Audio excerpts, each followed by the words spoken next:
So it is almost March, and that means that I get to share with you a new plan with me. Yay! So this theme is pretty fun. It's again one of those sketchy ones so that it's low maintenance, doesn't worry me every time I look at it.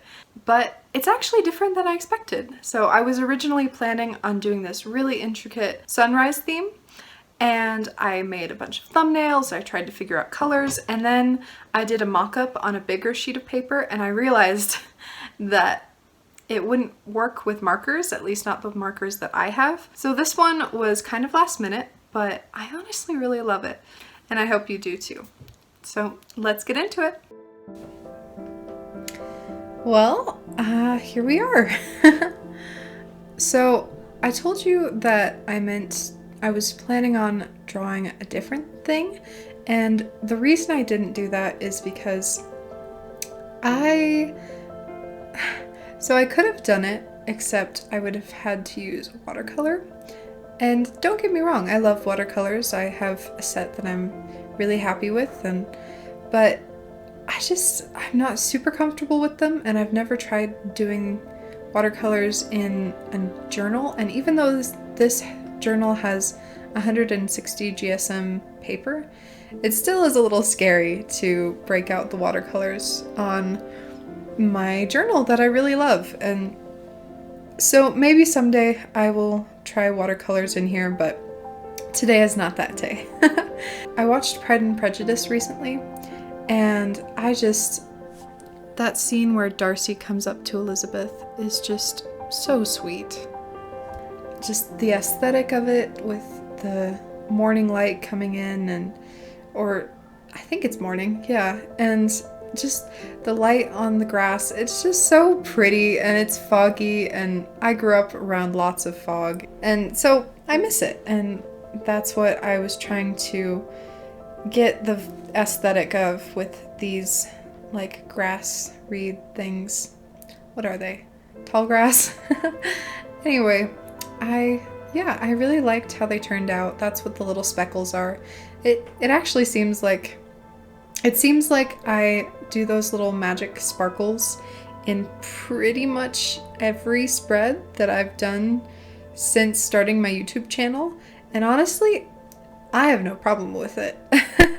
I really love just adding little speckles around. It makes the empty space feel more purposeful instead of just, oh, I don't want to go all the way up there, or I don't want to add clouds. But honestly, I feel like clouds would lose the magic of this whole theme, because again, I'm keeping it sketchy, which I love. But I was going to do clouds with my original theme, and they just looked so cartoony, and maybe someday I will want to do cartoony themes, but right now I'm really enjoying the elegant, the sketchy themes. I don't know if those two words go together, but I feel like they are my descriptive words for this theme, because the sketchiness keeps it simple, but it also feels purposeful, you know? Kind of like how the word March is purposefully sketched in, kind of not fully filled in. I got that idea from Plant-Based Bride. She is so awesome, and whenever she fills in her words, she often does a sketchy line, and I just thought that was so fun. I was looking all over for a quote, and nothing quite felt right, but with early mornings, I always feel like there are endless possibilities for the day. So the quote that I chose is, "Choose to focus on those things that fill your soul with hope." And that's from Dieter F. Uchtdorf. Man, when I read this quote, I was like, oof, was that quote made specifically for me or what? I just feel like lately I've been having a hard time kind of seeing the light on the other side of the tunnel. Like, I'm doing okay, but just in general, with recent events, I've just been feeling like the future is so unsure, and I'm the kind of person who really likes to have a 5-year plan, a 10-year plan. All the time I'll be like, hey Tristan, Tristan's my husband, if you didn't know that. I'm like, hey Tristan, what do you want to do when we're retired? Or like, I think about that sort of stuff, like really far in the future things. And sometimes that mentality can cause me to get really discouraged if things aren't going the way I planned. Practically nothing does, so you'd think I would be used to it by now, but it's still like I'll get really into it and I'll like write down a plan and get everything ready, and I'll say, okay, so this year we have to do this, this, and this, and then next year we can do this, this, and this. And so that's just how I roll, and I can try not to, but I know myself. And I think that's an important thing. We each have our own weaknesses, and it's important to recognize those. And I feel like in the past, I've really tried to just ignore my weaknesses or, like, obviously overcome them. But I've gotten to the point where I know what my weaknesses are, and because I know what they are and I'm aware of where I fall short, I'm able to make up for that.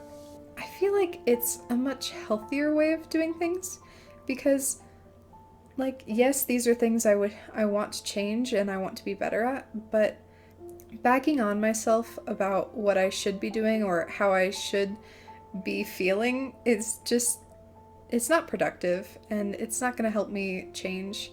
I feel like the best way to improve myself is to accept where I am and just look forward and try to improve gradually, because it's kind of like losing weight.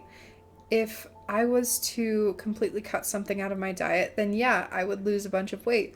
But then if I go right back to the diet that I had before, then I just gain it all back and probably some more. So I want to gradually lose the weight, both physically and emotionally. I feel like I haven't talked about what's actually on the screen at all. So, hi, this is the next page. It is my calendar for the month of March. I decided to do a smaller one this month because last month I didn't really use my calendar. I put all my events in my weekly spreads, and really it got kind of wasted. So I figured that this month I would make it smaller, and maybe next month I'll make it big again. It just depends on what I'm in the mood for and what my habits have been recently.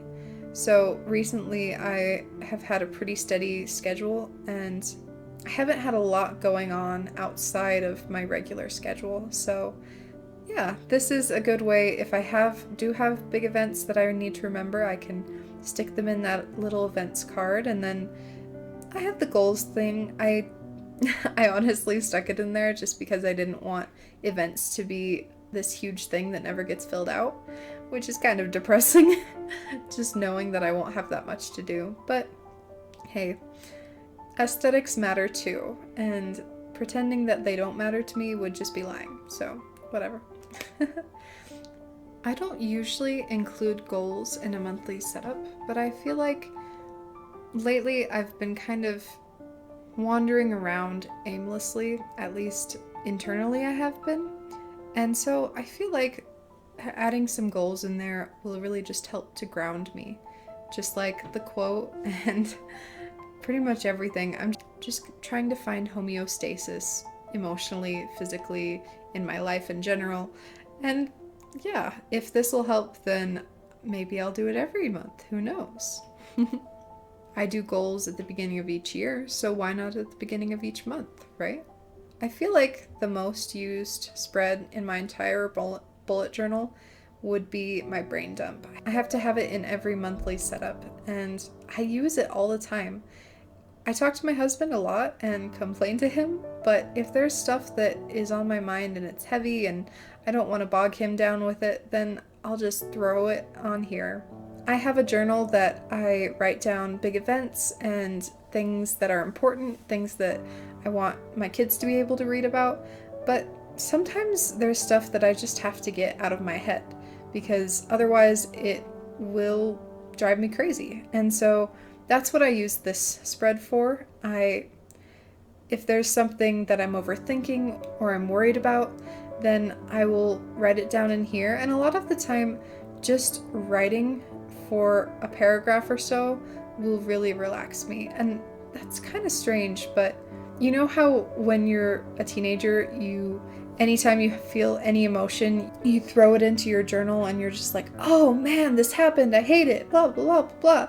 And then, I hate looking back at my teenage journals because they are just full of negativity and just, honestly, nothing I want to read.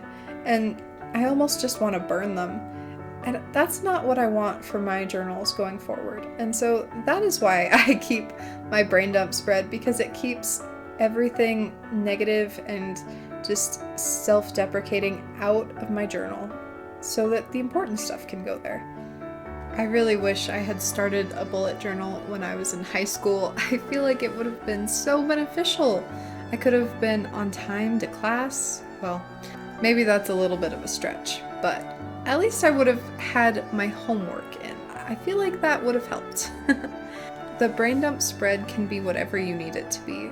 Some people use it to plan things out, or if they have an idea that pops in their mind, they put it in there.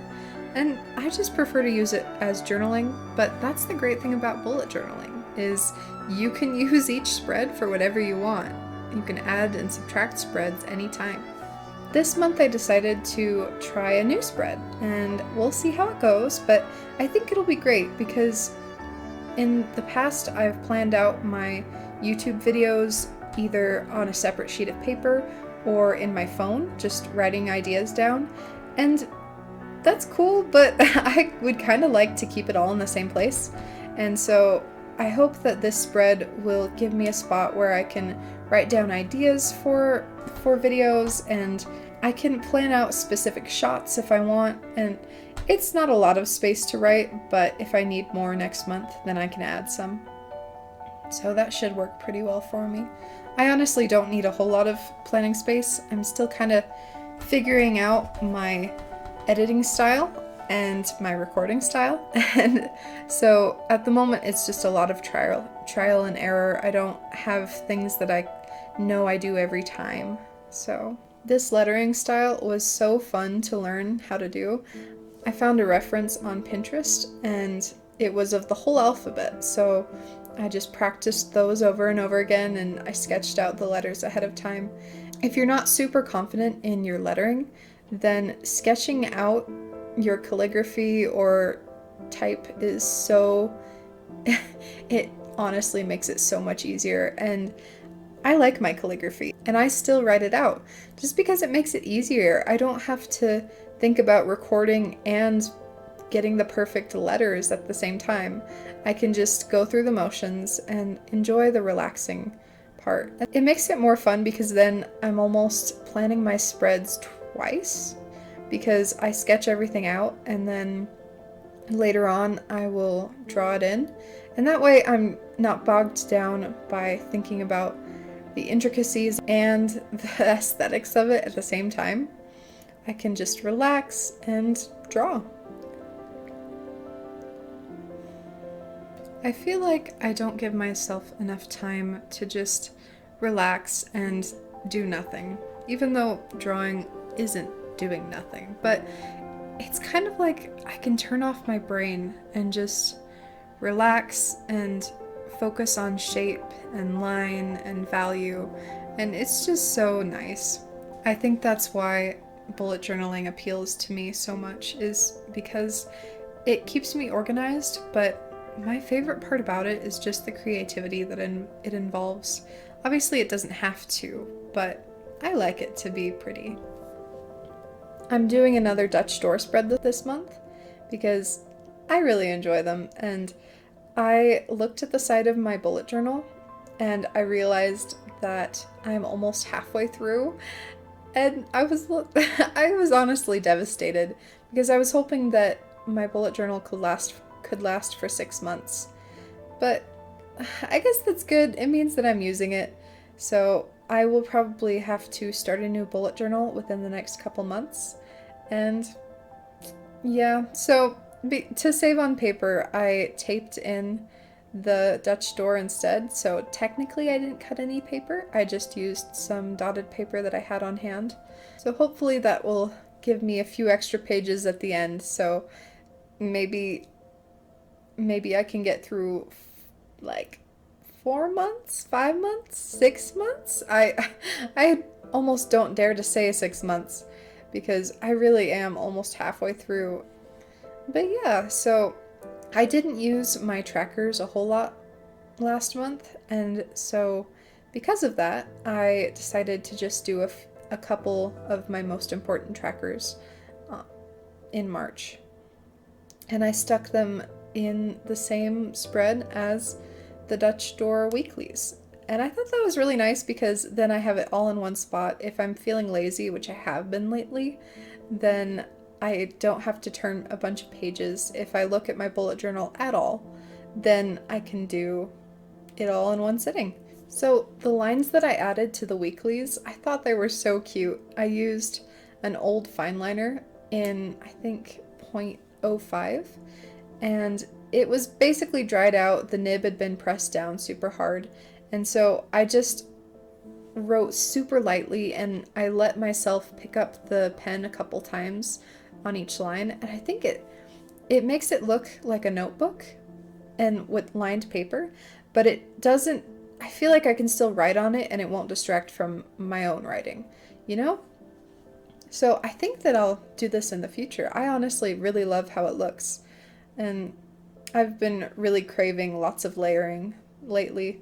I want to I want to throw stickers and washi and all sorts of stuff on there, so I might have to invest in some extra things so that I can indulge myself later on. I was pretty inspired by the minimalist setup that I did last week, so this time I tried to keep it simple. I just did a couple drop shadows, and other than the color in the background and the complicated lettering, I kept it pretty simple, and I feel like that's easy on my eyes.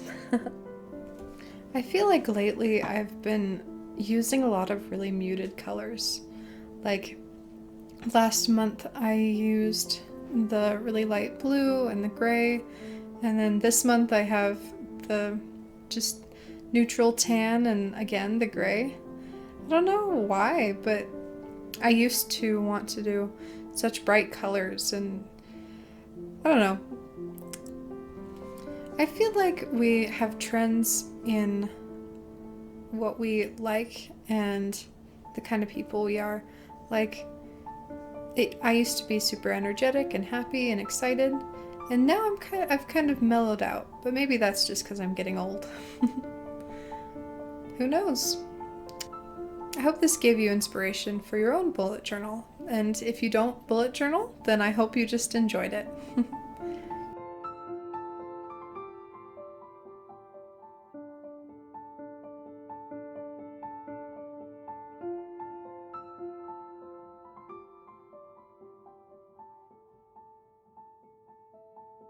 Well, I hope you guys enjoyed that. I sure had fun making it. And if you decide to do any recreations, go ahead and tag me on Instagram. It's Addie Martineau, same as my YouTube, and I would love to see that. Anyway, I'll see you guys next week with a pen pal video. Until then, have a good one. I actually changed my YouTube name recently. Originally it was Curious Cicada, but I don't know.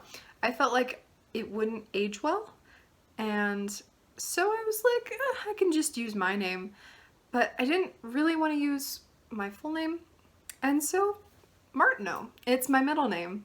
Well, Adelaide and Martineau. They're both my middle names, so I thought that would be really cute. And I've always loved the name Martineau, but having two middle names means if you want to use your middle name, you kind of have to choose one.